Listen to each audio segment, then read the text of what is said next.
Nearly 2 years carnivore, and I still wasn't listening to my body. Quitting coffee and going high fat changed everything. Hi guys, it's Kendall from Carnivore with Kendall. Hope everyone's doing well. Today I wanted to talk about checking in with your body and how you're actually doing on carnivore. I'm coming up to my 2-year anniversary as a carnivore, eating the proper human diet. And I'm realizing there really are some things that I need to look at with my own body and my own health, and to really be raw and honest about it, about what's working and what's not working. This is a really good thing to do if you are living this carnivore lifestyle, and really look at, you might be doing it for 6 months, you might have been doing it for 12 months. You need to listen to your body, which a lot of us don't know how to do, and that's listening to what our body's telling us. Are we getting headaches? Are we not sleeping that well? Are we feeling, irritable and tired? Are we getting, inflammation in the body?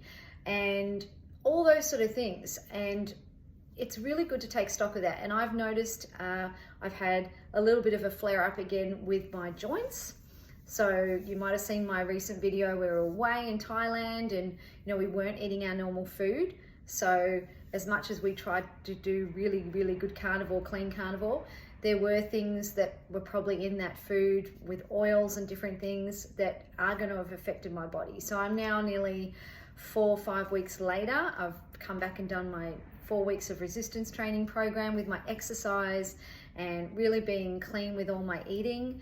And reality is I was having a lot of coffee. And that's one of the things that I'm finding that you may find too. And I know a lot of people love their coffee.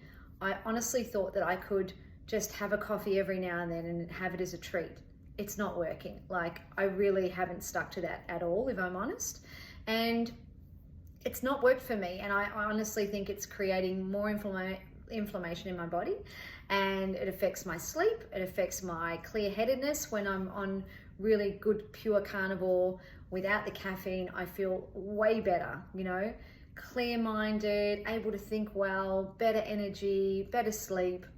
So I've just decided it's not going to work. And if I'm honest, I've been having coffee since I went away, and I tried to sort of cut back and start again doing that, and it really has just fallen by the wayside. So I've decided to just make that tough decision. Caffeine does not serve my body in any way, even if it doesn't work for me. It's like being an alcoholic and saying, I'm just going to have a little bit of alcohol every now and then. It doesn't work. So I'm cutting out caffeine for good. And that's one of the things I'm going to be doing. And I've started doing it already. I'm up to my 4th day. Touch wood, no headaches as yet. Feeling really good, sleeping better, and inflammation's starting to go down already. So another change I've decided to make is to go high fat carnivore. Now, I don't know whether you guys are tracking how you're tracking your quantities of your macros. I tracked in my beginning journey of carnivore, so I could sort of see what I was eating and how that worked. So generally I sat at about 70-30, which is 70% fat, 30% protein. For a long time I've been eating my 2 beef patties and my 2 eggs for breakfast, and then having a steak at night time with a couple more eggs. Now, there's a lot of protein in there, and I've been doing some research lately, and for men and women, we tend to not be eating enough fat, and fat is what does the healing, as we know with carnivore. You need that healthy fat to, 1, fuel your body, and 2, heal the body. And to be honest, for people that are like myself, or people with autoimmune conditions and other things that need that healing, you are going to need more fat. And I was realizing I am not eating anywhere near enough fat, not even close to what they think, which is around 200 grams of fat. So I'm trying high fat carnivore for the next 3 weeks, and I will let you know how I go. I'm taking photos of all my food, so I'm going to be sharing that with you guys on my journey, and just wanted to let you know that is what I'm up to now. So I will keep you posted and let you know how I go. But at the moment, 4 days in, I'm feeling amazing. And I'm at the moment doing 80-20. So 80% fat and 20% protein. So I'm cutting my protein down, and that's what I'm doing. So that one other thing about protein is we all think, oh, all the meat, it's fine. We can eat as much meat as we want. Well, your body can only process so much protein, depending on your size and your activity level and all those things in your physiology.